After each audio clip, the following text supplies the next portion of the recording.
un grand merci à vous toutes et tous pour ce grand moment très émouvant, avec toutes vos voix différentes, avec vos accents différents. Et comme cela a été annoncé au début de notre rencontre, de notre marathon de lecture, Gilles Jobidon est avec nous. Il a écouté une bonne partie de votre lecture. C'est un plaisir pour moi de l'inviter à prendre la parole.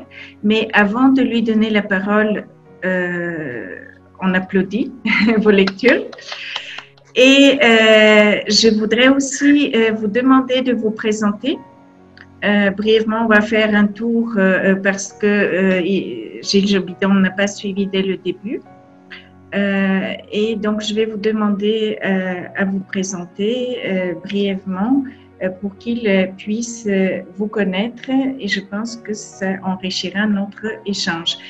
Donc, je vais vous appeler comme je vous vois sur mon écran, en commençant par Yvette. Je m'appelle Yvette Mbaïre Rugasaguhunga. Je suis de nationalité rwandaise, américaine, basée à Kigali. Professionnellement, je suis diplomate rwandaise.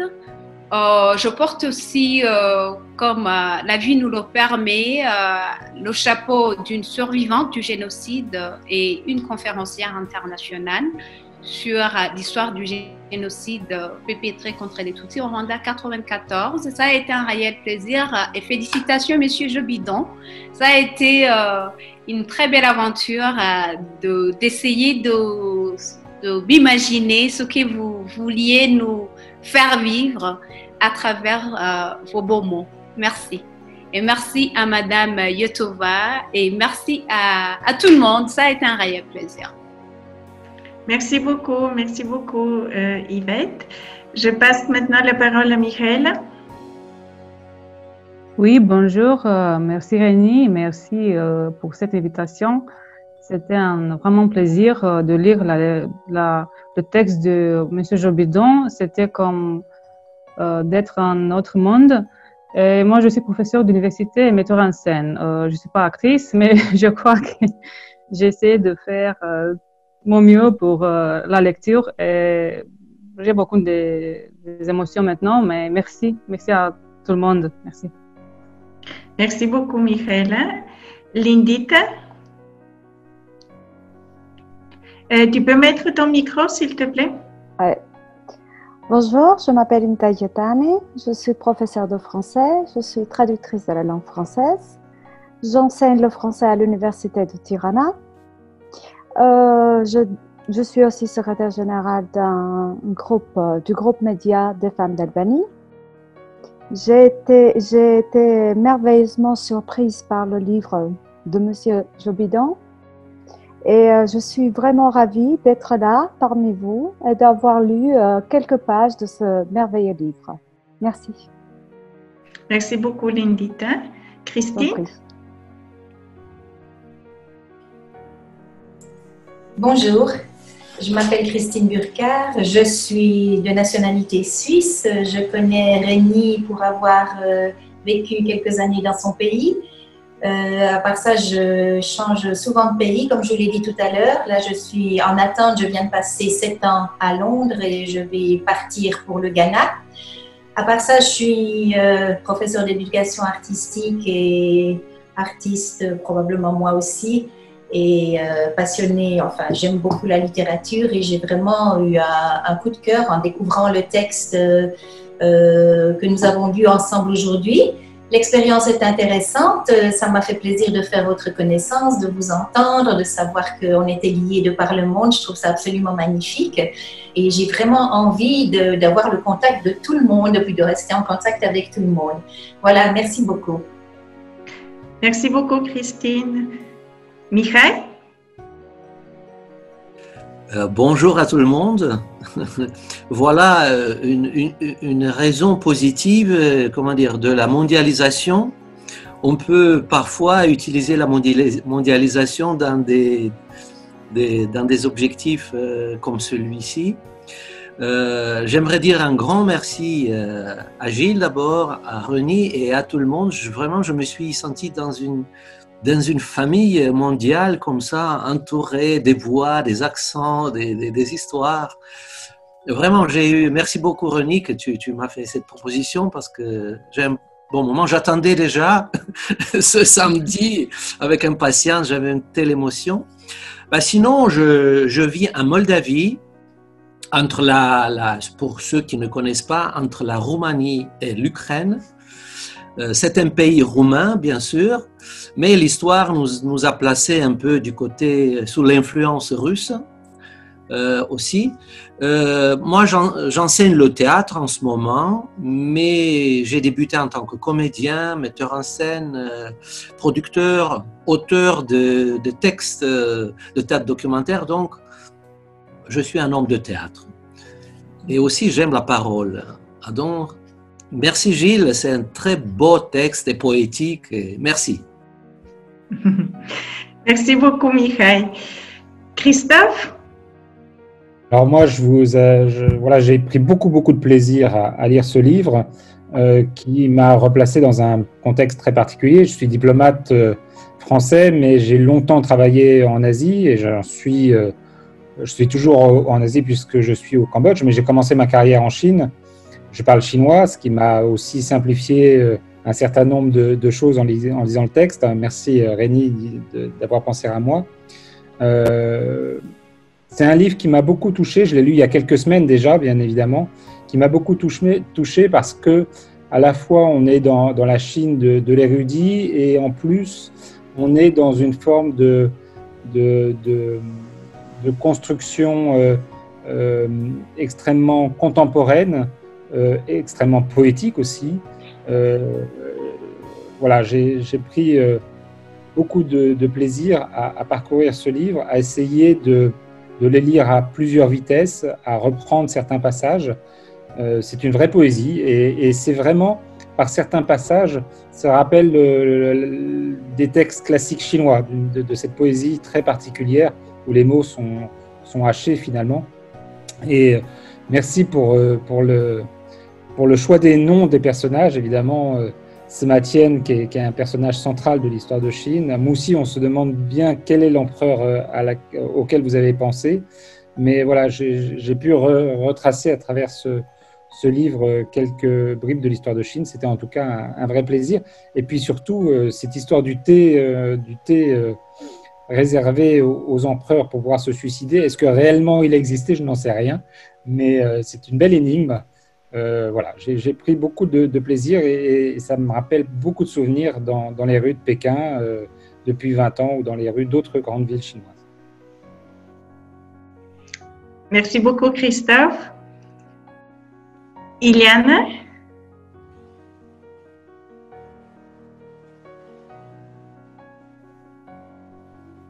Il faut activer le son. Voilà. Rebonjour. Donc, je m'appelle Iliana Ochkova. Mon métier le plus récent, c'est de faire des traductions de français en bulgare. J'ai terminé mes hautes études dans la ville de Svitskov et donc plutôt je suis comme spécialisation gestionnaire. Maintenant, je travaille pour une compagnie américaine d'assurance. Je travaille en ligne. Ce qui me relie aussi à la francophonie depuis un moment et ce qui est très important pour notre pays, c'est qu'au courant de 17 années, j'étais assistante de l'ancien président bulgare qui est décédé maintenant, Gelu Gelev, et qui est le grand responsable pour l'entrée et que la Bulgarie devient un membre à part entière à la francophonie. Donc l'adoption de la Bulgarie à la francophonie. Désolée, hein. C'est un peu... Je suis un peu... donc maintenant, ce que je fais, j'aimerais bien remercier vous tous fait cette traduction qui est vraiment très passionnée. Il y a une langue très riche de métaphores, des sous-dits, d'une culture qui est vraiment intéressante pour nous les Européens et qu'on ne connaisse pas très bien. Donc, je remercie l'auteur, je remercie Réni Ortova, à vous tous, de cette occasion que vous m'avez accordée de participer dans cette rencontre. Merci beaucoup, Liliana. Merci. Ferouja. Rebonjour, cher Réni. Rebonjour à tout le monde. Bonjour, Gilles. Oui, moi aussi, je remercie Réni en particulier pour avoir créé ce lien. Elle a l'art de créer des liens, Réni. Alors, moi, je suis maître de conférence à l'université Paris 8 Saint-Denis et j'enseigne la francophonie qui est, on va dire, le lieu de rencontre avec Réni, puisque je suis déjà venue plusieurs fois à Sofia et j'aurai le bonheur de revenir, et aussi en Roumanie.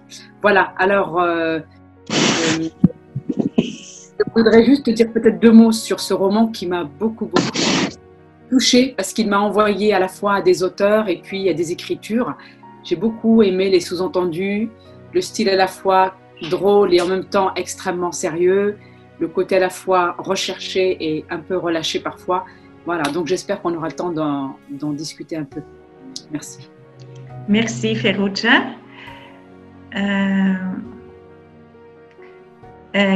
Georgia.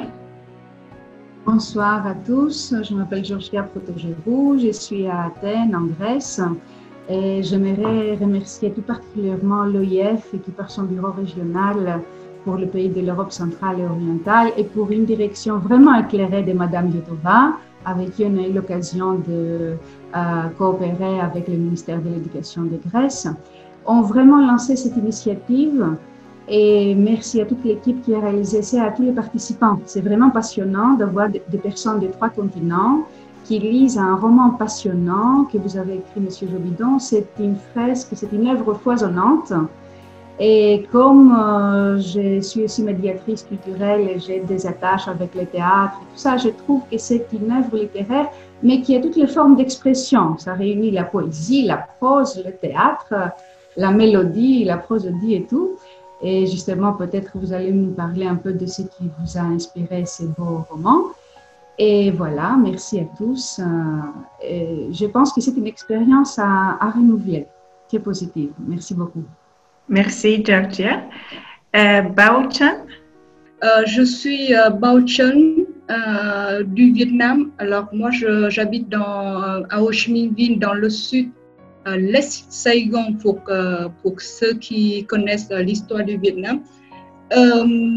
Alors, je suis enseignante à l'université de Ho Chi Minh Ville et j'enseigne la littérature française et francophone et je suis en même temps traductrice littéraire. Et donc, moi aussi, j'ai pris un grand plaisir de participer à cet événement, de faire un petit bout de lecture de votre texte et qui m'a beaucoup touchée parce que vous savez, quand on traduit, on dit entre traducteurs littéraires, on se dit traduire, c'est garder le rythme d'une langue à l'autre. Et dans votre texte, je trouve qu'il y a un rythme spécial, une sonorité spéciale avec vos manières de, vos manières de phraser, vos manières de ponctuer. Et donc, ça crée un rythme très original et ce qui m'a beaucoup aidé dans la lecture. Et j'avoue aussi que c'est la première fois que je participe et que je fais une lecture expressive. Voilà. C'était un grand plaisir.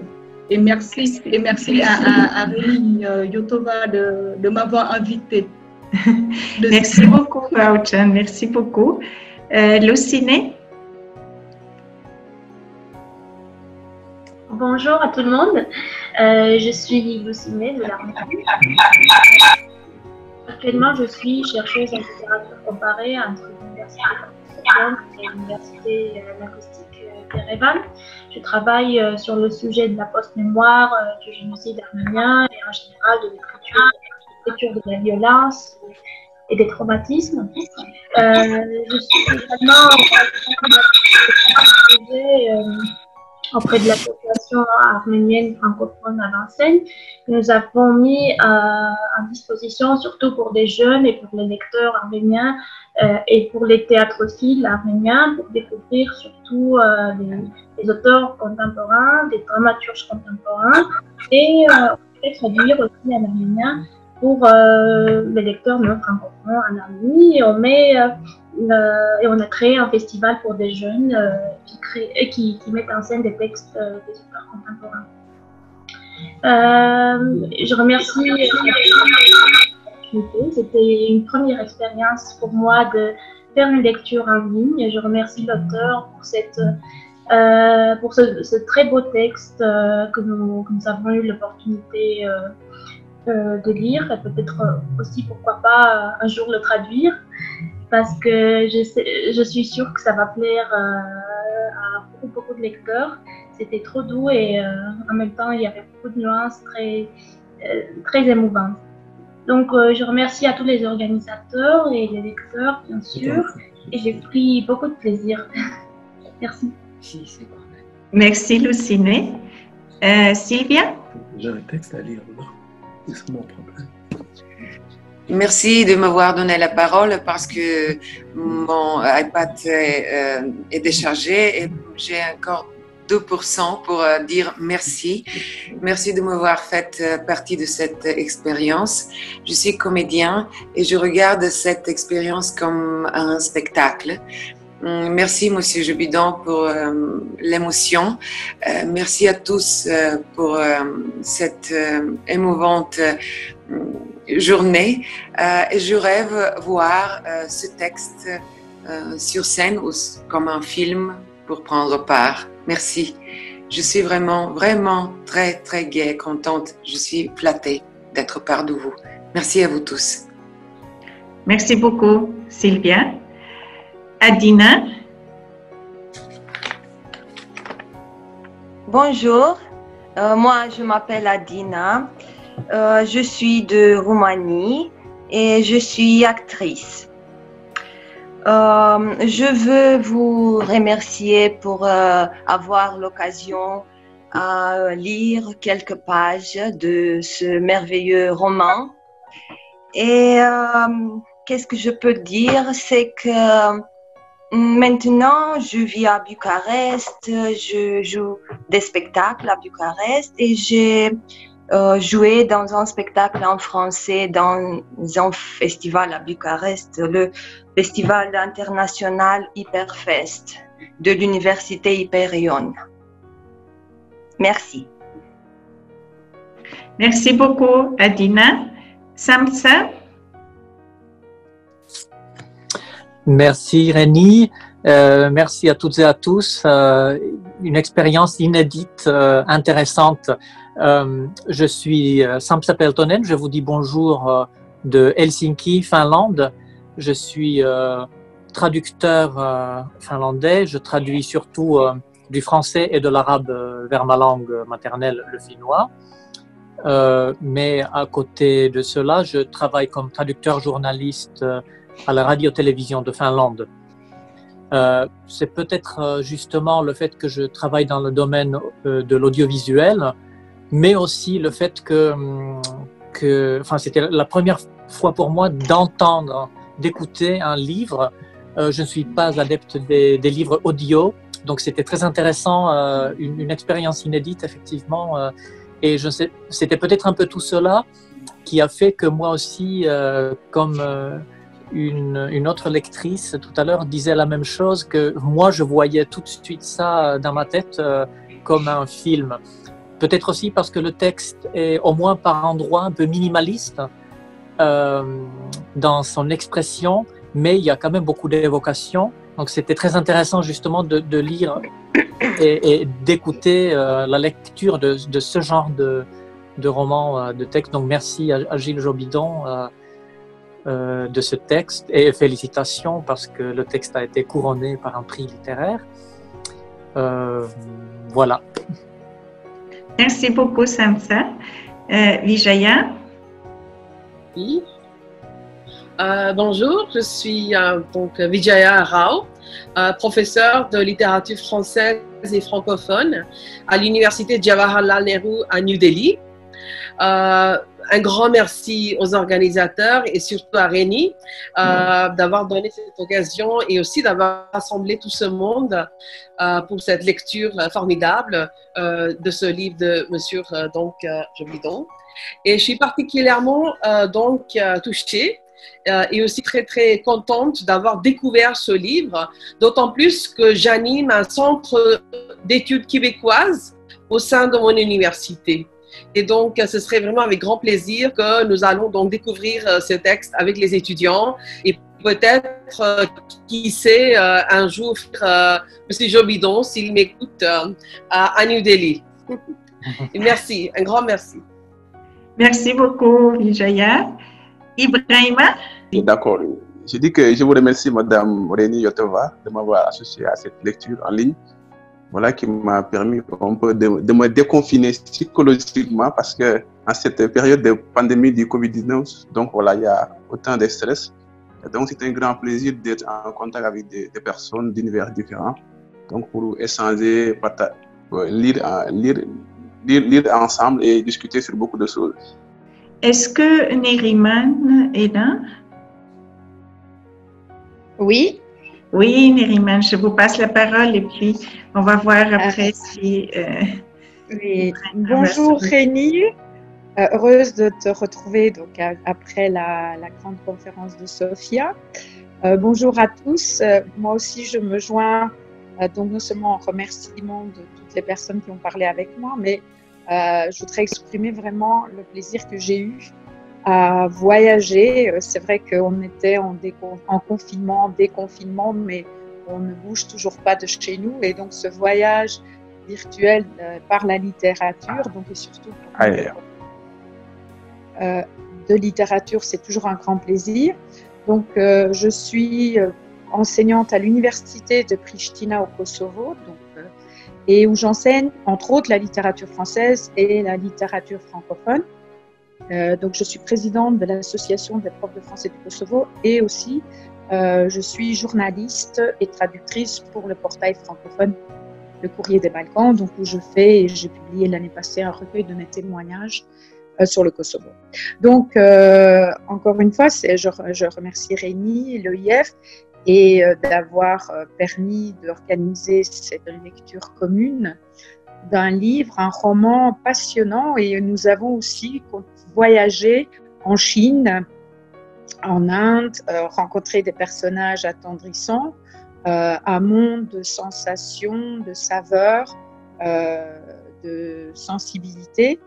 Et nous avons voyagé évidemment au Québec par l'auteur, donc je félicite pour cette belle œuvre et qu'on se dit, c'est dans des cas comme ça qu'on se dit, c'est dommage, j'aurais bien aimé avoir écrit moi-même, surtout pour ceux qui un peu essayent comme moi, qui tentent la plume. Voilà, donc je pense aussi que c'est une expérience à renouveler. Évidemment, je suis plus pour le présentiel et comme notre ami disait tout à l'heure, notre ami de Finlande, je pense, je ne suis pas habituée aux livres audio, je suis vraiment de la vieille école. Mais là, c'était plusieurs voix, plusieurs accents, plusieurs couleurs, plusieurs saveurs. Et donc, je remercie tout le monde. C'était vraiment un grand plaisir. Merci beaucoup, Neriman. Je pense que nous avons fait le tour. Et Gilles, je peux vous passer la parole maintenant? Alors, je vais faire d'abord d'abord, merci beaucoup d'être tous là. Ça me touche au cœur de vous entendre. Toutes les saveurs de vos accents me touchent énormément. J'avais les larmes aux yeux très souvent lorsque je vous ai entendu. Une petite parenthèse d'abord, le tranquille affligé, comme point de départ, l'indignation que j'ai ressentie lorsque lors d'une lecture, je suis tombé sur l'expression « guerre de l'opium ».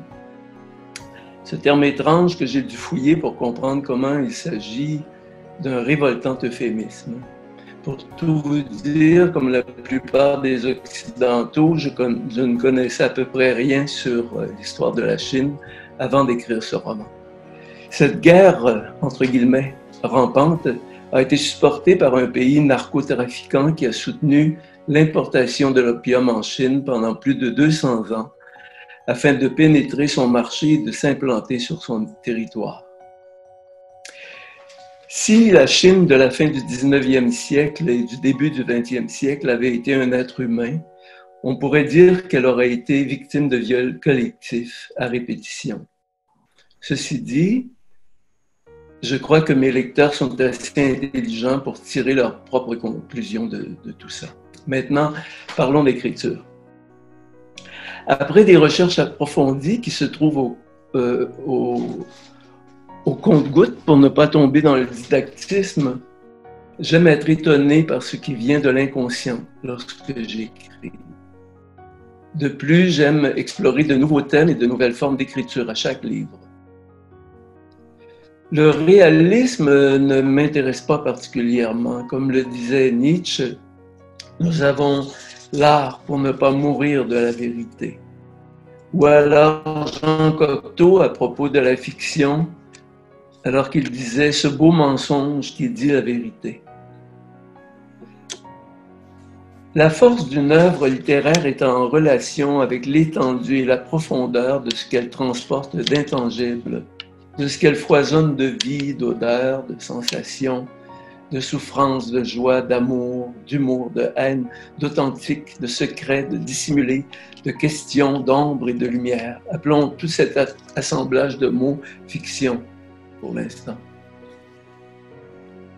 Je m'organise pour que le lecteur fasse son nid dans l'atmosphère du roman et qu'il soit en présence d'un important sous-texte qui lui permet de lire entre les lignes et de se poser des questions. J'accorde beaucoup de soin à l'intensité du début et de la fin. Pour tout vous dire, j'ai un esprit papillonnant. Le travail de recherche et de structure m'aide à m'encadrer. Sinon, l'œuvre irait dans toutes les directions. Dans un court roman comme Le Tranquille Affligé, on se retrouve devant le même espace infini qui existe sur une toile blanche quand on peint et qui devient le lieu de tous les possibles. Que la toile soit de 15 cm par 15 cm ou de 3 mètres sur 3, c'est le lieu de tous les possibles. Sans la forme, le fond reste factuel et inintéressant. Sans le fond, la forme n'est que superficielle et cosmétique. L'un ne va pas sans l'autre. L'écriture est pour moi une façon de voyager dans le temps et dans l'espace, d'arriver à réaliser quelque chose de plus grand que moi. Et en ces moments difficiles que nous vivons tous, c'est la plus grande liberté qu'il me reste. Lorsque je lis, j'apprécie que l'auteur me laisse de la place en tant que lecteur. Le prémâché, le linéaire, le descriptif m'ennuient. L'évocation, l'impalpable, la poésie m'amènent dans un autre ici qui se nomme l'ailleurs. La prose poétique narrative m'a sauté dessus, littéralement, au début de l'écriture du Tranquille Affligé. Je ne me dis pas, tiens, ce roman-là, il sera écrit de telle façon ou de telle autre. La prose poétique narrative que j'avais déjà explorée dans mes 2 premiers romans, La route des petits matins et L'âme frère, eh bien, pour ce roman, elle est venue d'elle-même aussi. Elle permet au lecteur de s'approprier le récit tout en mettant son intelligence à profit. Elle donne du lest, elle donne du jeu, de la corde à l'imaginaire du lecteur. Dans la culture traditionnelle chinoise, lorsqu'on parlait de l'intelligence, on ne montrait pas la tête avec son index, on pointait le cœur. J'appréhende le monde visuellement, la sculpture, la peinture, l'architecture, jusqu'à celle des jardins. Le cinéma et l'histoire de l'art nourrissent ma plume. Je me sers aussi grandement de la musique des mots que j'intègre à ce que m'inspirent les disciplines artistiques que je viens de citer. L'idée est de créer une œuvre totale, enfin, dans la mesure du possible. Ici, je me suis inspiré de la bande dessinée, vous avez vu, par les onomatopées, et du cinéma. Mais pour le cinéma, ça revient toujours chez moi. Je vois ce qui se passe comme si j'étais au cinéma. L'adjectif qui qualifie ce que je cherche à faire est vaste.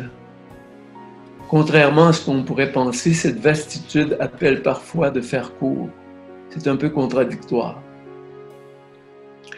Il se dit et s'écrit des énormités sur l'écriture épurée présentement, sur la poésie qui effleure de certains textes, sur le silence de certaines œuvres romanesques qui n'entrent pas dans le carcan du spectacle dans lequel on tente de les insérer.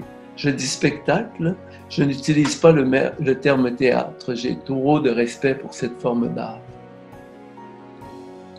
Dans le contexte de la pipolisation des auteurs et de la littérature spectacle, certains critiques devenus des compte-rendeurs, ils ne font à peu près que raconter l'histoire et lui coller de 1 à 5 étoiles, disent beaucoup de mal d'une littérature plus exigeante, que j'appellerais plutôt la littérature de l'essentiel.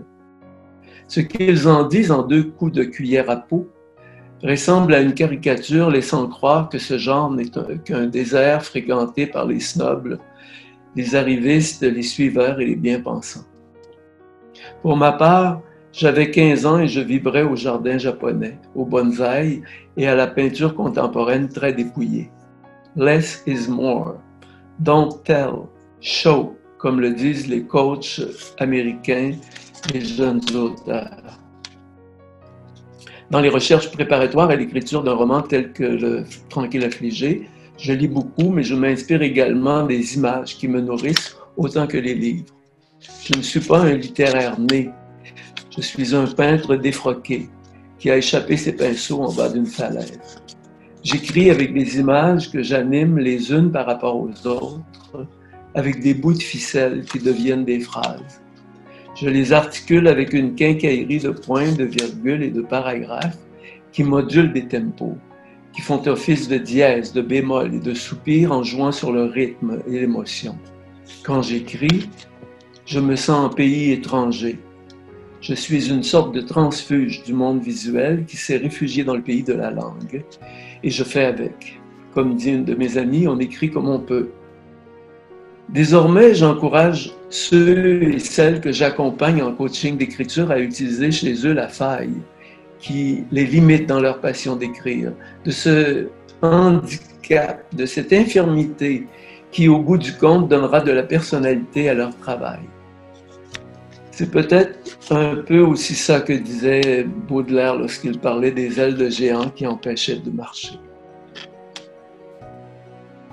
Mon écriture puise dans la méthode que j'ai utilisée pendant une grande partie de ma vie, où j'ai fait la direction de montage de plus de 200 expositions, muséales pour la plupart. Ce travail demande d'analyser et de comprendre chaque objet avant de faire une mise en espace des œuvres à présenter et de les mettre en lumière. Lorsque j'écris, je remets en question chaque mot, chaque phrase, chaque paragraphe, chaque tableau, parce que j'aime mieux utiliser le mot tableau que le mot chapitre. Écrire est aussi une façon de travailler sur soi. Écrire est un travail de mineur. Le mot mineur étant pris comme celui du travailleur qui descend sous la terre pour chercher de l'art, mais aussi ce même mot est polysémique, puisqu'il désigne également l'enfance, la fraîcheur et le goût du jeu qu'il faut entretenir en soi. C'est très exigeant. Quand j'écris, je cherche surtout à ne pas m'emmerder. La souffrance participe toujours à la création, mais il faut également y trouver quelques plaisirs. Dans Le Tranquille affligé, je me suis permis d'utiliser la légèreté, même à des moments de gravité et de douleur, par petites touches de lumière. La tristesse de Trévier, par exemple, lorsqu'il quitte Armand Pive, qu'il vient de reconnaître dans ce fumeur d'opium, et que Simokian, à la toute fin, vient le chercher et qui dit « ce que vous pouvez mettre du temps à pisser, vous autres ». Ce roman a été le plus difficile à écrire des 5 que j'ai produits depuis 2003. J'ai souffert, je vous l'assure, mais je ne me suis pas emmerdé. Pour moi, la prose poétique narrative échappe à la contradiction apparente qui la désigne. En gros, la prose est une sorte d'antithèse de la poésie, et la poésie est le contre-pied du récit à tout crin. La prose poétique narrative est un mesclun, un cocktail, un mélange, un amalgame, une mixion, un métissage qui définit un espace interstitiel. La prose poétique narrative est une pizza. On peut la composer de 1000 manières. Ici, en Amérique, on retrouve même de la pizza hawaïenne. Imaginez-vous. Il y a quelque chose de très contemporain là-dedans. Notre génétique est aussi faite ainsi. Nous sommes, nous aussi, un mélange de chromosomes, de cultures, d'idées, de goûts, d'intérêts et d'influences qui nous définissent. On est dans tout ça lorsqu'on écrit. La prose poétique narrative apparaît floue et fuyante, mais elle peut être très enracinée dans l'imaginaire de celui ou de celle qui l'écrit, parce qu'on parle toujours un peu de soi quand on traite d'une thématique, quand on écrit un roman.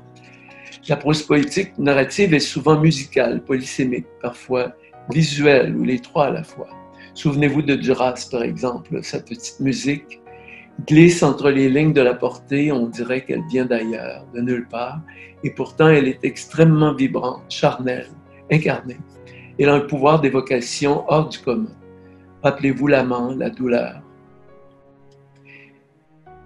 Je crois qu'il est possible de faire chanter des images ou de les faire hurler. Il est possible de faire chuchoter le son de la pluie à un texte. Il est possible de faire parler le silence. Le comédien Jean-Pierre Mariel disait « Au théâtre, c'est sur ces silences que l'on juge un acteur ». Je crois qu'on pourrait dire exactement la même chose d'un écrivain. Si je transposais Le Tranquille affligé au plan visuel, ce ne serait ni un espace de figuration, ni un espace d'abstraction. Cela se rapprocherait plutôt de la non-figuration ou de l'abstraction lyrique. Ce caractère gestuel où on reconnaît certaines formes puisqu'il y a un espace d'évocation et non de représentation ou d'illustration, de figuration. Songez par exemple au Nymphéas de Monet. Dans mon premier roman, pendant son écriture, je suis allé à Saïgon et j'étais sur la moto d'un cousin de mon conjoint et je me disais à Saïgon et cette ville qui est tellement mouvante, où il y a tellement de mouvements, je me disais toujours, il faut que tu te rappelles de ce mot organique, organique, organique. C'est ça que je me disais. Le luxe, c'est l'espace. Quand j'utilise la prose poétique narrative, elle me permet de créer un monde qui laisse beaucoup de place au lecteur. Ce lecteur qui, tel que dans une auberge espagnole, il trouve aussi ce qu'il y apporte. Ce lecteur qui vit sa lecture comme une expérience où l'émotion et l'atmosphère sont sur la ligne de feu de la trame narrative et met son intelligence à profit. Et vous, qu'en pensez-vous?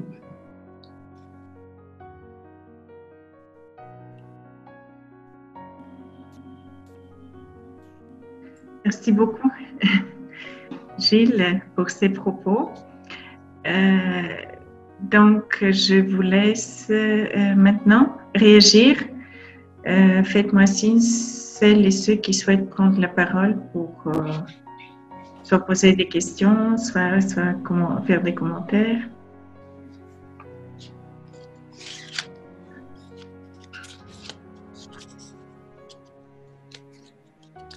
Ne soyez pas gênés, je ne mords pas. On est sous le coup de ça. Christine? Ah oui, c'est moi qui parlais un petit peu comme ça parce que d'avoir entendu tout ce que Gilles vient de nous dire, c'est presque complet. Il y a quelque chose de très enrichissant d'écouter encore tout ce complément. Moi, bon, tu le sais aussi, je suis aussi une passionnée de cinéma. Je travaille aussi un petit peu dans le cinéma et comme ça. Et ça m'a vraiment frappée en lisant le texte, à quel point je voyais le texte. Je voyais se dérouler l'histoire et par moments j'avais l'impression d'être sur une scène de théâtre, par moments j'avais l'impression de courir dans les jardins du palais d'été et cette sensation visuelle, je l'ai rarement à ce point-là. Alors, bon, je me suis demandé si certains films qu'on a vus qui parlent un petit peu de sujets semblables était connu de Gilles aussi. Il s'inspirait aussi du cinéma oriental dans son écriture. C'est une chose que je me suis demandé. Oui, je regarde parfois le cinéma oriental. Je me rappelle de ce film. J'ai beaucoup de difficultés avec les noms, les noms de. Je pense à La Papaye verte, par exemple, La Papaye verte, dont je me rappelle. Et aussi, il y a aussi un magnifique film qui se passe à Hong Kong. Un instant, s'il vous plaît. Et si ça fait du feedback. Excusez-nous, c'est que. Il y avait du feedback. Ce film qui se passe à Hong Kong. Un instant. Faut que tu éteignes. Faut que tu éteignes. Je m'entends là-bas. Excusez-moi. Ce film qui se passe à Hong Kong où il y a deux personnages, un homme et une femme qui... je ne me rappelle plus du titre. C'est un film merveilleux. Il y a aussi ce... In the Mood for Love. Ouais, voilà. In the Mood for Love. Ouais, In the Mood for Love. La musique est absolument géniale aussi. Je pense aussi, là, ce n'est pas d'un oriental, mais Au Dernier Empereur. Je trouve que c'est un film qui m'a beaucoup touché. Je pense à Adieu ma concubine, qui m'a beaucoup touché aussi. À d'autres, mais je ne... Ça intègre une masse de livres, de lectures, d'images aussi que je recueille. Alors peut-être que qu'il y a quelque chose là-dedans. Vous savez, j'ai aussi été en Chine pendant que j'écrivais ce roman. J'ai été au Yuan Ming Yuan et je trouvais pas ça facile d'être là parce que j'étais à peu près le seul occidental qui était là cette journée-là. Je sentais les regards aussi. C'est encore très présent, hein, cette très triste histoire de la guerre de l'opium et de la prise de la Chine par les 8 pays qui se sont associés ensemble pour... c'est encore très, très présent et je voulais que ça se sente. Est-ce que vous voyez les choses que vous écrivez avant de les écrire? Je les vois parce que je fais beaucoup de recherches visuelles. Je découpe des photos de personnages que je trouve qu'ils pourraient ressembler, par exemple, à un personnage ou à un autre. Je me rappelle, j'ai encore ces images. J'ai l'image de ce qui me rappellerait ou qui me donnerait un peu l'idée de la maison chez Jacques Trévier. J'ai cette image aussi d'un homme qui est en train d'écrire avec de l'eau sur tartare et qu'ils écrivent de la poésie avec de l'eau et la poésie, ça vient, vous voyez, ça vient de cette image que j'ai vue dans un magazine et que je trouvais extraordinaire. Alors j'ai récupéré ça à mon profit pour que Armand Pive écrive avec de l'eau comme ça. Je trouvais ça magnifique comme image. Je me sers beaucoup de ces images-là comme ça pour en recréer d'autres ou en transformer, les retransformer avec d'autres images. C'est comme une espèce de collage, si vous voulez. Et aussi avec, puisque la langue, j'utilise la langue pour parler de tout ça, aussi de réduire pour ce roman-là, parce que tous mes romans ne sont pas. Mes 2 premiers romans sont comme ça. D'ailleurs, mes 2 premiers romans ont été finalistes du prix des 5 continents. Mais on ne dit jamais 203. Alors, vous voyez, ça prend beaucoup de patience pour faire ce métier. Merci.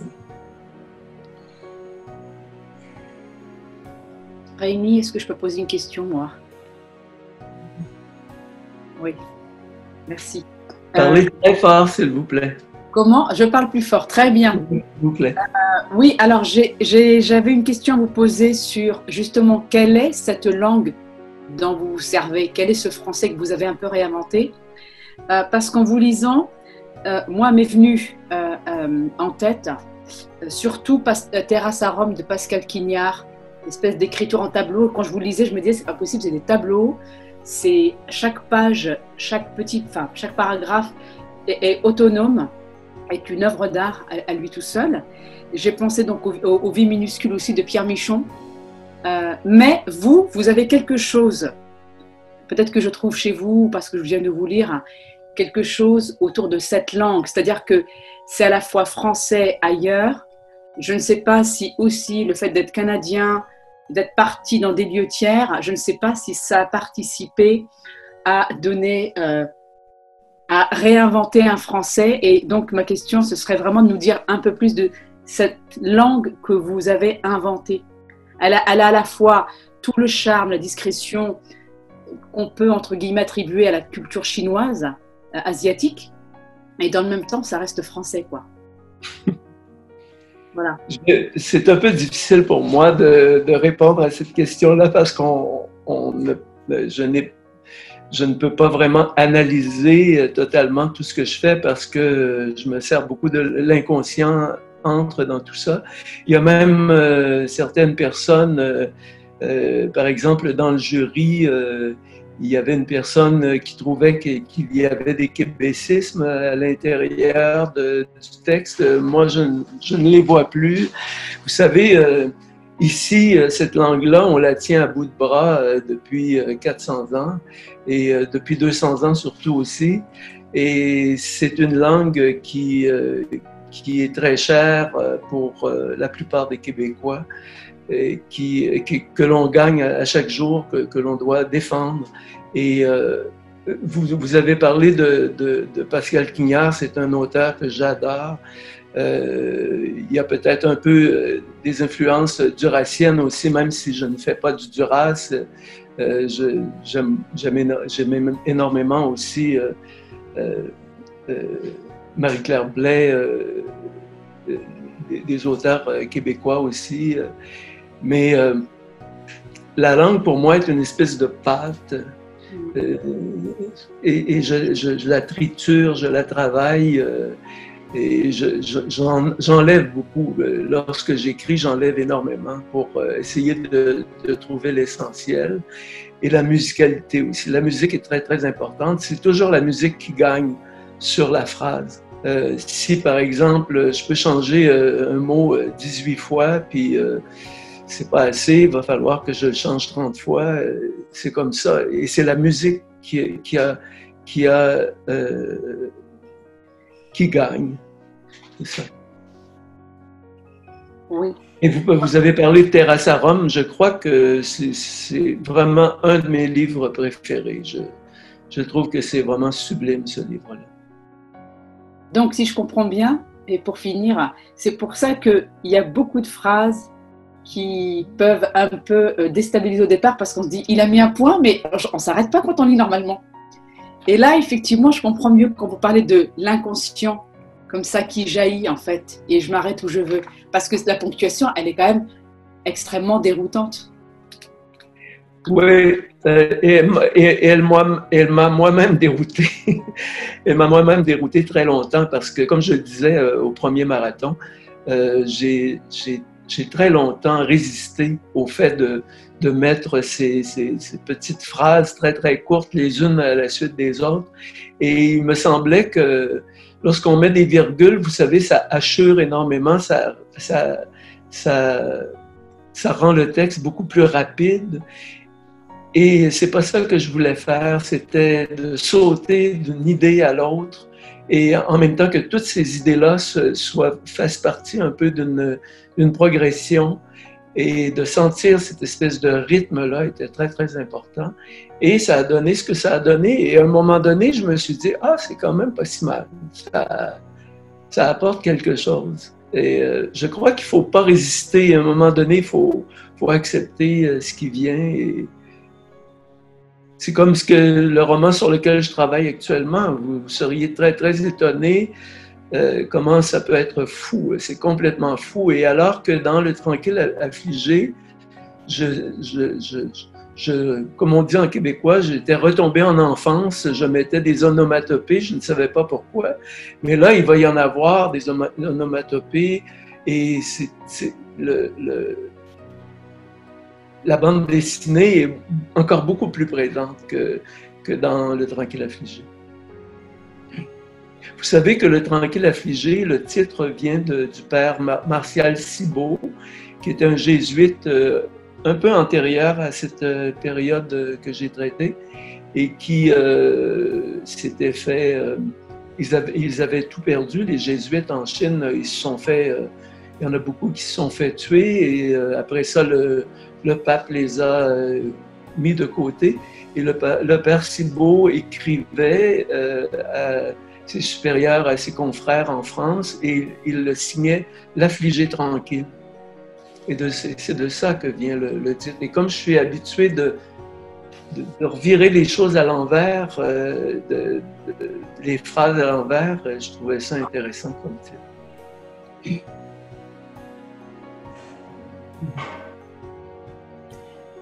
Bon, moi, j'aimerais revenir sur la ponctuation parce que je trouve qu'elle est incroyablement juste. C'est ça qui m'a frappée. Et je trouve que l'exercice de lire le texte à haute voix met en évidence à quel point la ponctuation est correcte. Et elle est inhabituelle, mais dans chaque point a vraiment une raison majeure d'être là pour moi. Et il y a aussi d'autres choses que j'ai découvertes en lisant ce texte, comme par exemple à la page 35, où il y a la description de Trévier qui s'en va sur une barque, je crois. Il est sur un étang. Et il y a, on se mire des somptueux pavillons entourés de saules pleureurs. Et le petit paragraphe se termine par « ou ». Point. Qui fait que ça fait tourner le texte. On revient à la phrase du haut. Et ça, c'est une chose que je trouve absolument incroyable, ce rythme qui permet de revenir 6 phrases plus haut et on peut tourner, on peut continuer à naviguer comme ça sur la barque ad aeternum. Donc, je trouve qu'on vous arrivez à faire des choses grâce à cette ponctuation tout à fait spéciale qui sont tout à fait hors du commun de ce qu'on voit en littérature. Ah, merci. Et vous savez, je crois que c'est le côté peintre chez moi qui n'a jamais été tellement très, très loin en peinture parce que j'ai étudié les arts plastiques, ce qu'on appelle au cégep ici. Je ne sais pas à quoi ça correspond. En tout cas, je devais avoir 17, 18 jusqu'à 20 ans. Et j'ai étudié en arts plastiques et après, je suis allé en histoire de l'art. Et c'est ce qu'on appelle le rappel dans une peinture, par exemple, où vous avez un ton de vert à quelque part et ce ton-là va se répéter ailleurs. Et chez moi, c'est plutôt cette façon de faire de la peinture, mais avec des mots, qui me donne probablement cette façon de travailler. Et ce n'est pas conscient, vous voyez, et ça entre aussi en accord avec le rythme. J'aime beaucoup la musicalité des mots, c'est pour ça que j'ai adoré Duras aussi. Et le mot « ou » dans cette page, il revient, c'est très visuel, hein? Trévier se fait conduire dans une barque qui zigzague à travers les étangs, ou se mire. Donc, il y en a un là, ou se mire de son pavillon. Ça me rend pas comme ça et ça donne une sorte de mouvement. Moi aussi, je demande des J'ai aussi une formation en éducation. Je suis aussi dans le monde des arts, donc c'est mon métier aussi. Et peut-être que c'est quelque chose qui me frappe particulièrement. Comme vous dites, vous êtes de ce côté-là, et c'est peut-être aussi en tant que lectrice que ces évocations me touchent particulièrement en venant d'un monde semblable au vôtre. À mon troisième roman, j'ai changé d'éditeur et c'est l'éditeur actuel que j'adore.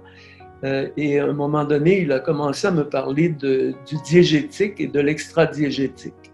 Alors je lui ai dit, Pierre, vous savez, moi je n'ai jamais étudié en littérature, je ne comprenais pas ces mots-là. Et il m'a dit, n'étudiez surtout pas. Alors je fais ce que je peux. Vous voyez, Si vous me permettez de continuer encore sur la thématique de la ponctuation, j'espère que vous ne vous formaliserez pas, Monsieur Jobidon, de cette comparaison, mais au fait, ça m'a fait un peu penser à Céline. Parce que bien sûr, chez Céline, il a ces fameux 3 points suivis d'un point d'exclamation, et puis chez vous, c'est plutôt le grand point. Mais au fait, il y a quelque chose, ce qui est réussi, je trouve, dans les textes de Céline, qui évidemment sont complètement différents, ça n'a rien à voir, mais ce qui est très réussi, et j'ai trouvé la même réussite dans ce texte, c'est-à-dire comme c'est un texte quand même, comme vous l'avez dit vous-même, très peaufiné. Vous avez voulu vraiment travailler sur le choix de mots et réécrire 1000 fois une phrase. Donc il y a ce côté qui est très travaillé, mais après je trouve que ce genre de ponctuation qui est inhabituelle et qui parfois donne un peu, qui marque des coups d'arrêt, des à-coups, un rythme comme ça, parfois un peu abrupt, mais ça crée aussi un peu de spontanéité. C'est comme la spontanéité de la réflexion de quelqu'un qui pense, parce que justement peut-être que sans cet élément un peu surprenant de la ponctuation, le texte pourrait peut-être devenir un peu trop polissé, trop travaillé.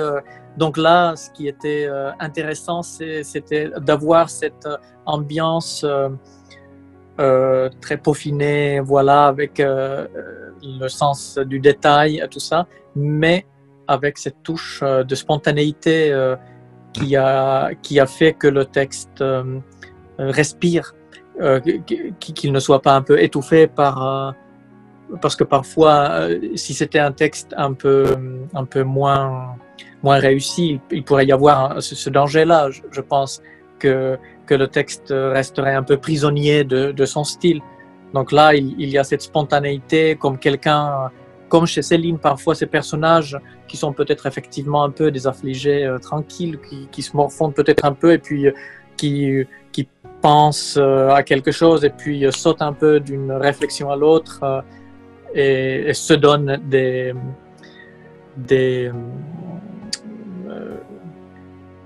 voilà, qui stimulent chez eux, voilà, des réflexions. Voilà, c'est intéressant, effectivement. Effectivement, le texte est très travaillé. Par contre, lorsqu'il y a des phrases ou des moments où le texte sort d'une façon très spontanée, j'accorde énormément de soin pour conserver ces moments-là et ne pas policier, comme vous disiez, le texte. C'est très, très, très important. Et je pense aussi qu'en écrivant, vous savez, chez les Chinois, un bon écrivain, c'est quelqu'un de 80 ans et plus dans la culture traditionnelle chinoise. Donc, c'est aussi un métier qui s'apprend et ça ressemble beaucoup aussi lorsque peut-être parmi vous, il y a des gens qui jouent d'un instrument de musique et avant qu'on arrive à se détendre avec l'instrument, ça prend un certain moment. Et lorsqu'il y a cette détente qui arrive, il faut justement entrer dedans. Et c'est ce qui est arrivé, je crois, avec ce roman-là, où il y a une détente qui s'est produite et que je l'ai accueillie avec bonheur et j'ai essayé de la magnifier aussi, cette détente-là. Et pour revenir au texte travaillé, moi, je vois ça un peu différemment. Je pense toujours à cette phrase de Michel-Ange qui disait lorsqu'il travaillait « per via di levare », qui veut dire « par le chemin d'enlever », par la soustraction. Et par la soustraction d'un bloc de pierre, il disait « la sculpture, elle est là, elle est déjà faite, elle est là, mais il faut que je la trouve, il faut que j'enlève de cet enfouissement où elle est prise. » C'est un peu comme ça. J'ai vraiment l'impression qu'à un moment donné, il faut que j'arrête. Parce que c'est ça. Et c'est comme si le texte était déjà là, enfoui dans une mare pleine de boue et d'enchevêtrement de toutes sortes de mots. Et à un moment donné, ça coule. Et on a l'impression que c'est sorti comme ça, de façon spontanée. Et c'est ce que j'essaie de travailler le plus possible. Et pour Céline, ben, je n'ai jamais lu, désolé.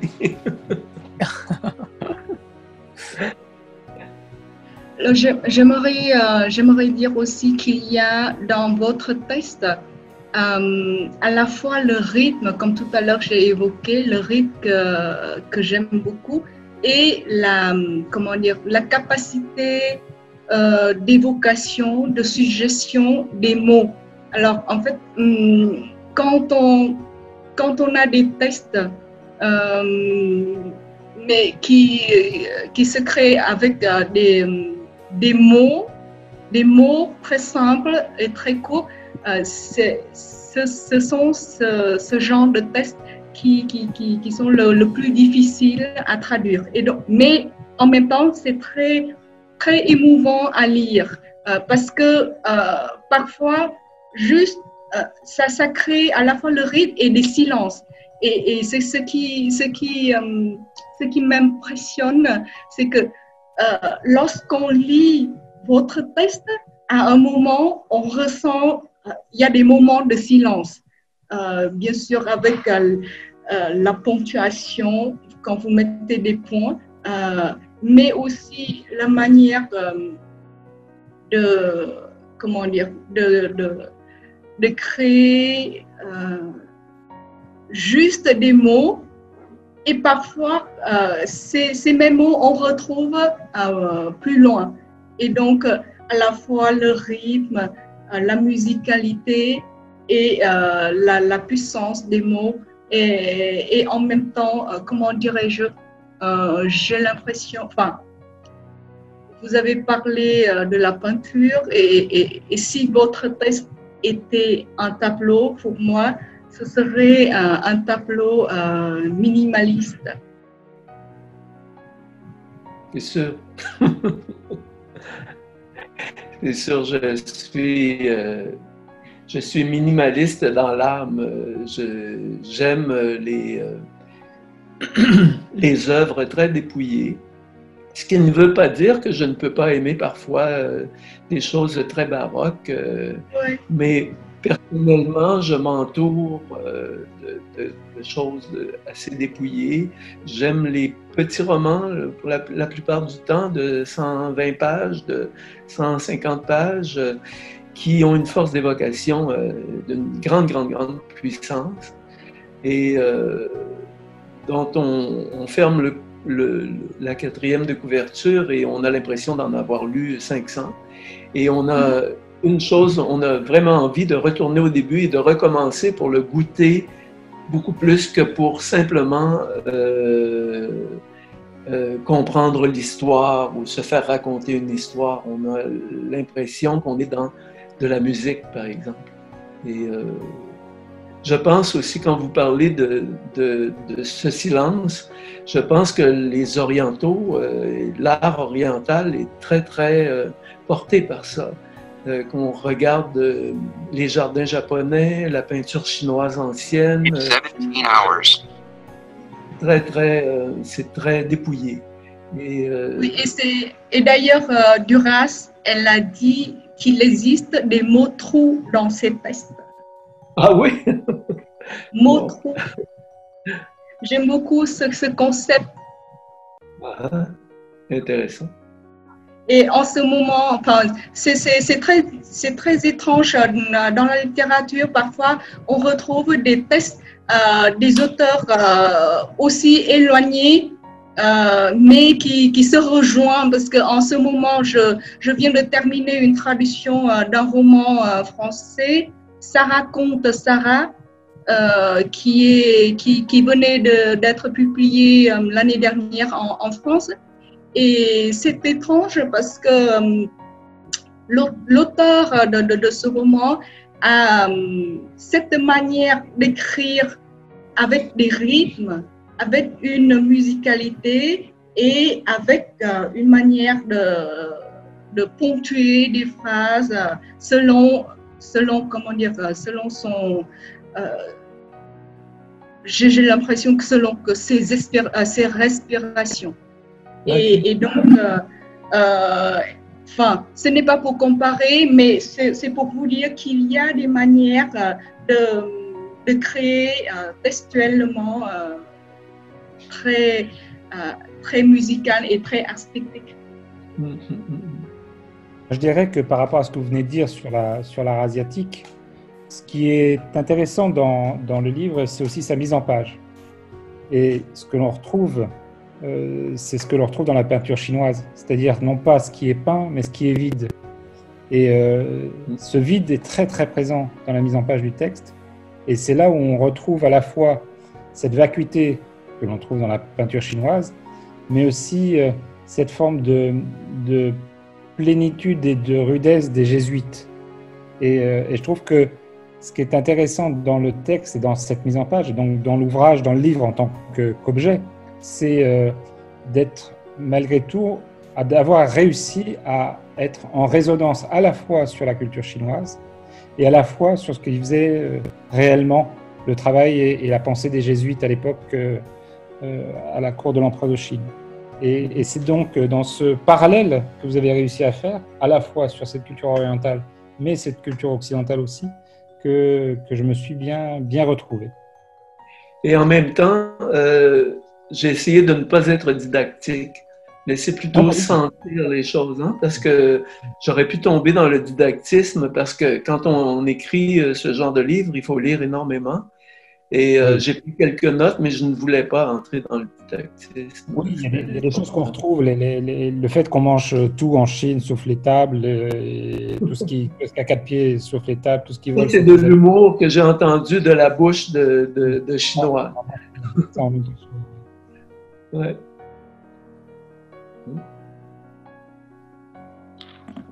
Et vous aviez travaillé sur la langue chinoise? Allez-y. J'avais juste la langue chinoise. Comment vous avez introduit du chinois? Parce qu'il faut quand même oser.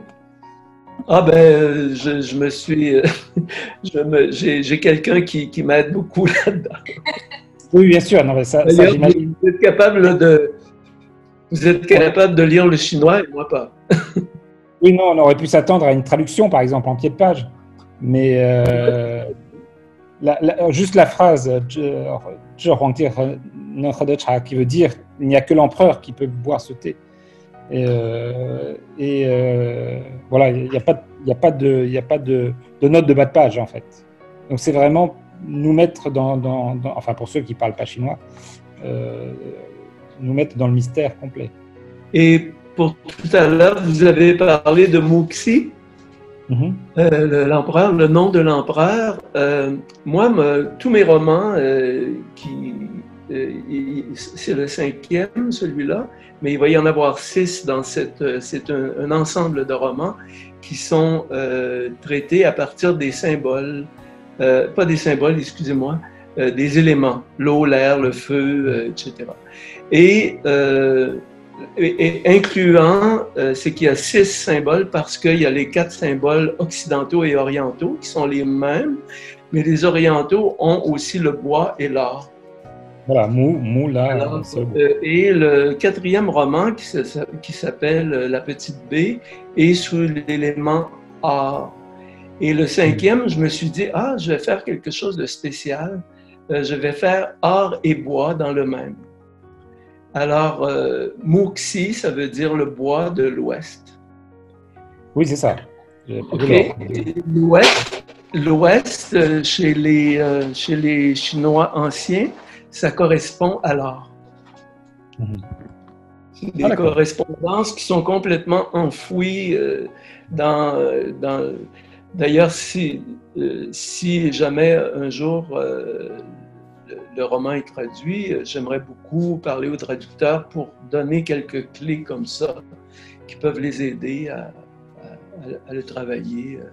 Il y a un sous-texte presque enfoui et que presque personne ne peut voir, mais pour moi c'est important. Ça participe de la profondeur de l'écriture.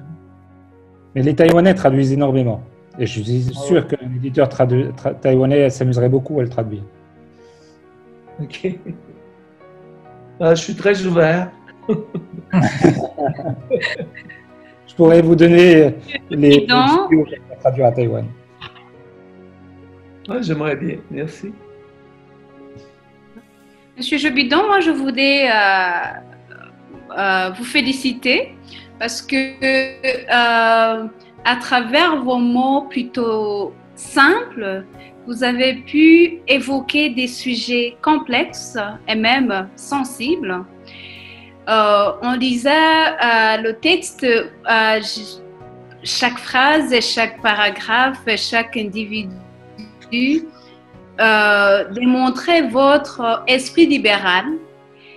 Vous avez pu sûrement casser des règles. L'Académie française n'est pas peut-être d'accord avec chaque phrase, mais pour moi, ça m'a fait penser à ce que c'est la francophonie.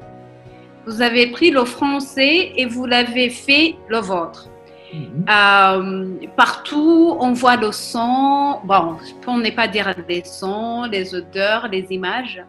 Donc, vous parlez de la Chine, mais moi, étant rwandaise, africaine, je peux juste échanger quelques mots et en faire une autre histoire à 100% africaine, inspirée.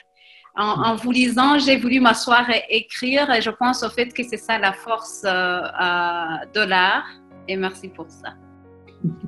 Et je pense aussi que venant d'un pays qui a été colonisé, et vous aussi, et beaucoup de pays, je crois, dans la francophonie ont été colonisés, je crois qu'on a une sensibilité par rapport à ça et que ça traverse les cultures pour toucher le cœur. Et c'est ça qui m'a frappé quand j'ai lu sur la guerre de l'opium. Et c'est ça que je voulais aussi souligner, mais pas nécessairement de façon directe, mais de façon indirecte, ainsi que le roman peut faire, et ainsi que le lecteur peut se l'approprier et rester dans sa propre intelligence du texte. Moi, j'ai rien, il n'y a pas de message, un message particulier que je voulais faire. C'est un message qui est beaucoup plus flou, qui est beaucoup plus une émotion, une atmosphère. Et je crois que les gens peuvent se l'approprier selon leur propre culture et selon leur propre douleur culturelle aussi. C'est réussi, ouais. Merci. Ouais, merci.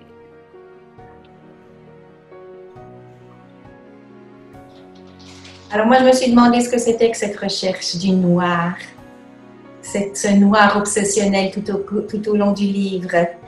Il y a, bon, on pense à Soulage, évidemment, quand ça m'est venu à l'esprit assez immédiatement, mais j'imagine que ça cache encore plein d'autres choses et que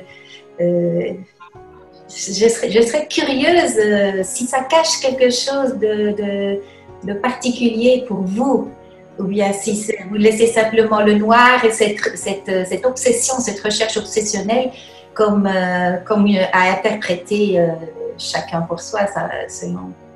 Ouais, c'est très intéressant quand vous parlez de Soulages. Je pourrais aussi parler de Rothko qui a travaillé beaucoup le noir. Et c'était aussi, je crois, en termes jungiens, on dirait l'ombre.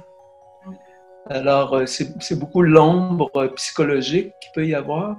Et c'est pour ça aussi que cette femme, Flore, était albinos. Elle vivait dans un pays où les gens étaient noirs, mais elle a tout de noir sauf la couleur.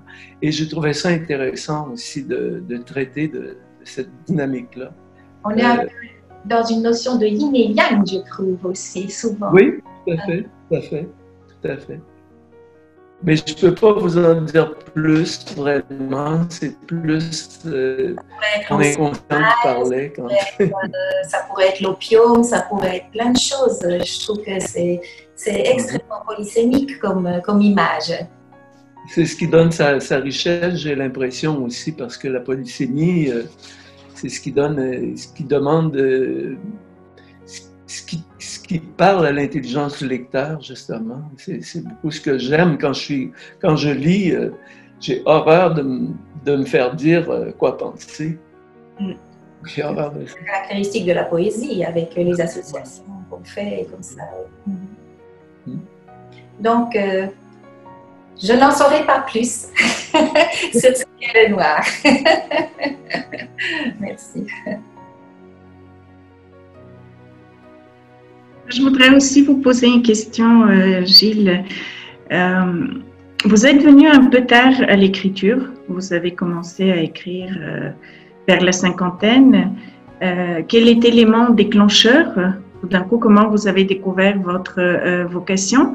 Et aussi une autre question, ce midi plutôt, quand je vous présentais avant de commencer le marathon, et en lisant votre biographie, j'ai constaté que absolument tous vos livres ont eu un prix, ce qui est quand même une grande chance. Mais parmi tous ces prix, que représente pour vous le prix des 5 continents que vous avez reçu de la francophonie?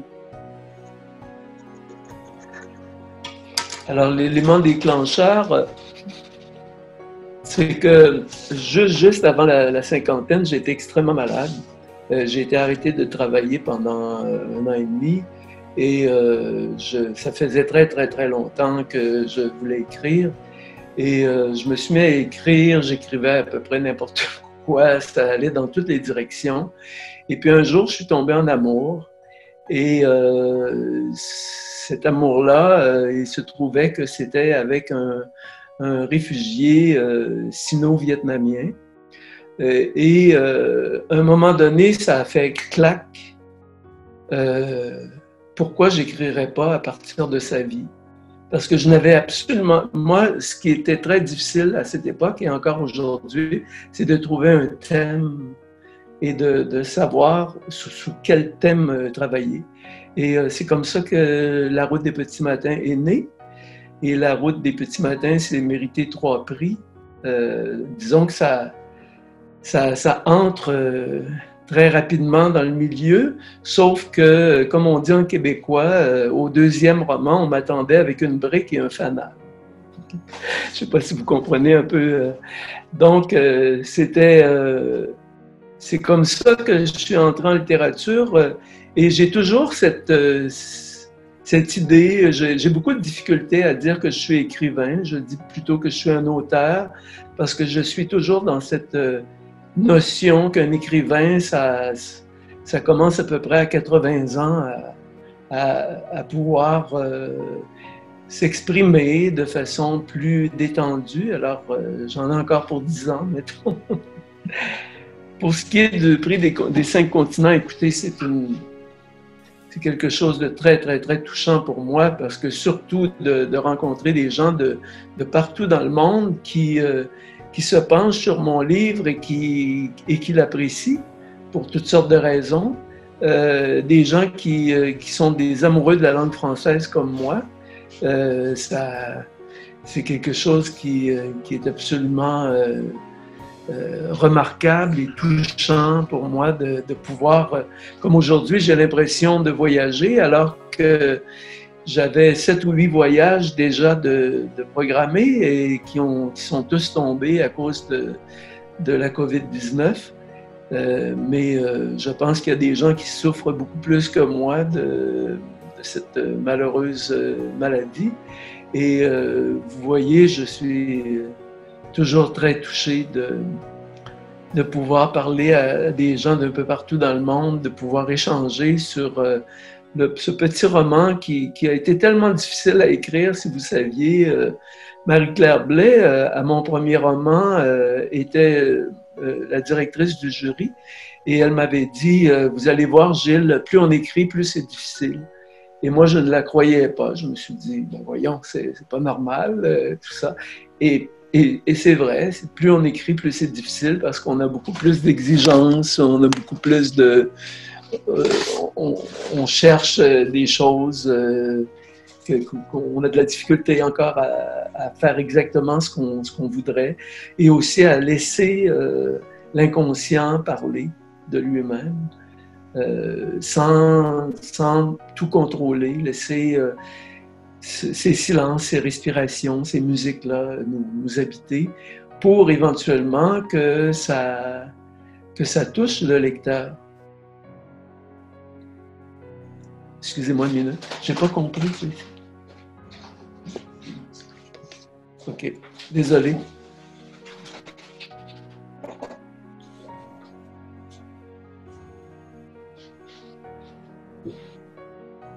On peut prendre peut-être encore une question avant de clore cette belle après-midi. Je peux demander quelque chose, s'il vous plaît? Oui, bien sûr.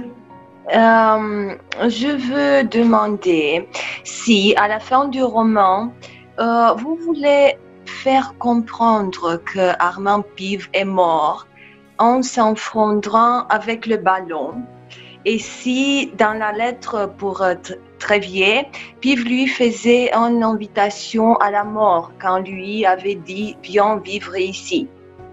Et puis, qu'est-ce que signifie le symbole, l'image du ballon qui monte jusqu'au 7e ciel?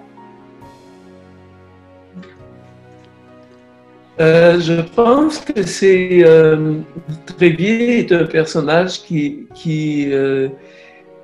excusez-moi, pas Trévier, Armand Pive est un personnage qui est très intéressé par le sublime. Il recherche le sublime. Autant il a été jésuite, autant il a été amoureux de Trévier qui voulait faire un saint, qui voulait être un saint et qui n'a jamais et qui ne pouvait pas toucher à personne, qui ne pouvait pas être touché par personne, pour toutes sortes de raisons. Alors, cette espèce de sublimation, ce personnage-là, il veut être au 7e ciel. Alors, puisque l'opium, ça ne marche plus, et puis il n'en veut plus de la vie, alors il a fait faire ce ballon-là, et il est monté dans les airs, et si vous vous rappelez bien, il a une étoffe jaune avec lui. Oui. Alors, oui. Très, très facilement en léchant cela. Entre parenthèses, c'est complètement dans ma tête, tout ça. Je n'ai même pas lu sur les teinturiers de jaune, parce qu'il n'y a absolument rien que j'ai trouvé sur les teinturiers de jaune. J'ai lu sur la teinture, mais absolument pas sur les teinturiers de jaune.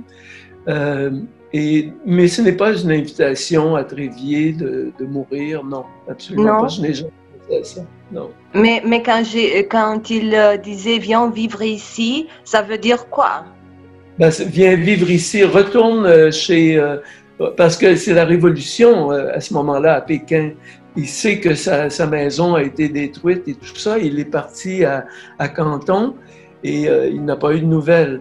Donc, il lui dit « Viens revivre ici, tu vas être bien ici parce que Simakian va être bon pour toi et tout ça. » Et puis, c'est plutôt ça. Ah oui, d'accord. Merci beaucoup. Faut pas chercher trop loin non plus. Merci Adina pour la question et merci pour la réponse. Nous avons discuté hier avec Adina, elle a été ma étudiante, et nous avons discuté ce que signifie la lettre et merci. Ok.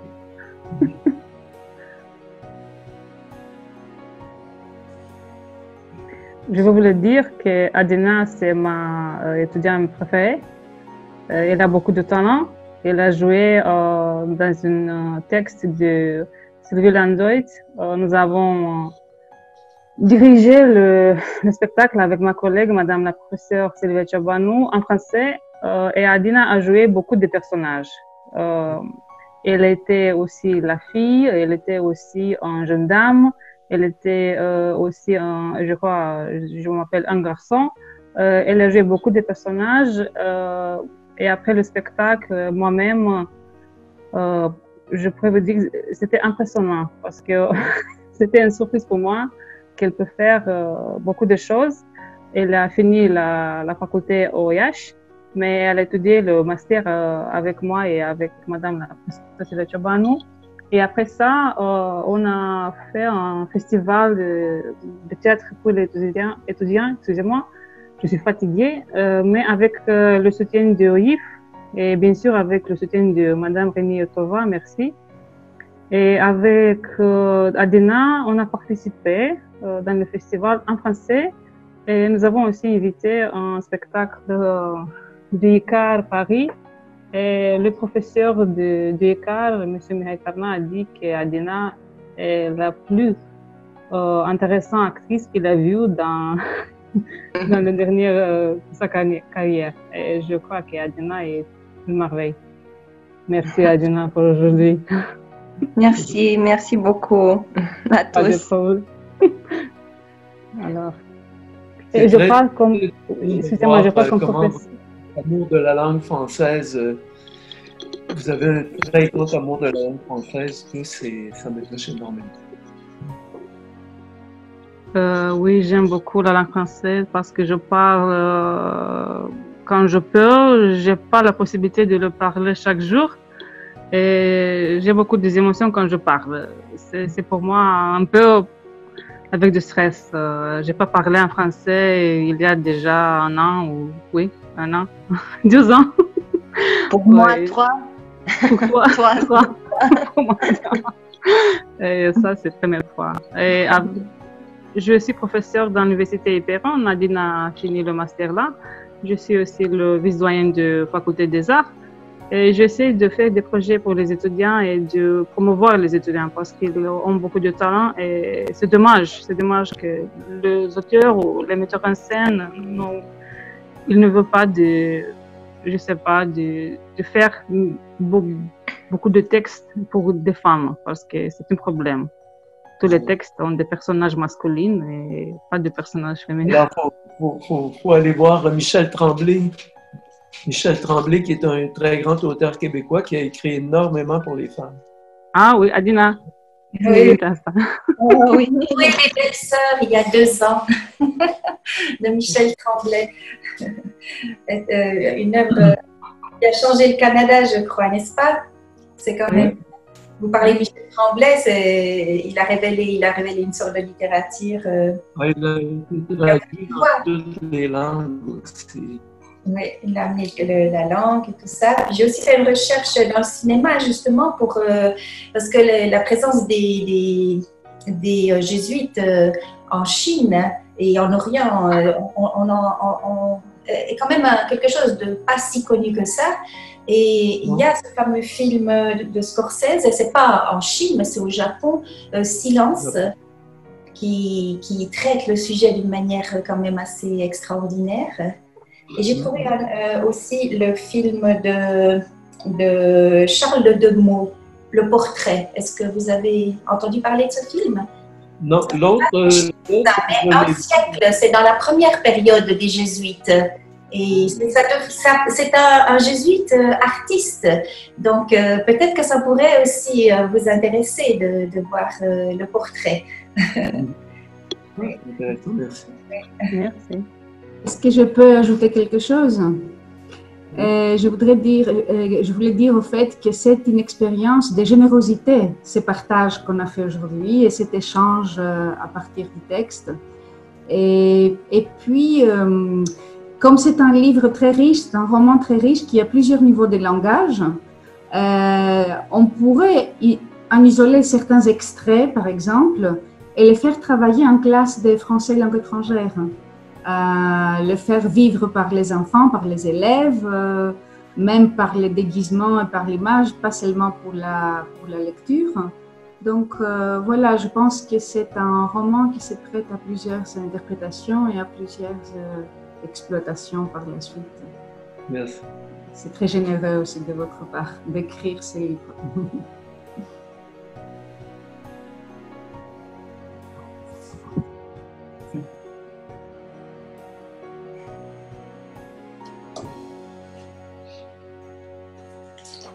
Voilà. Oui, j'avais coupé mon micro.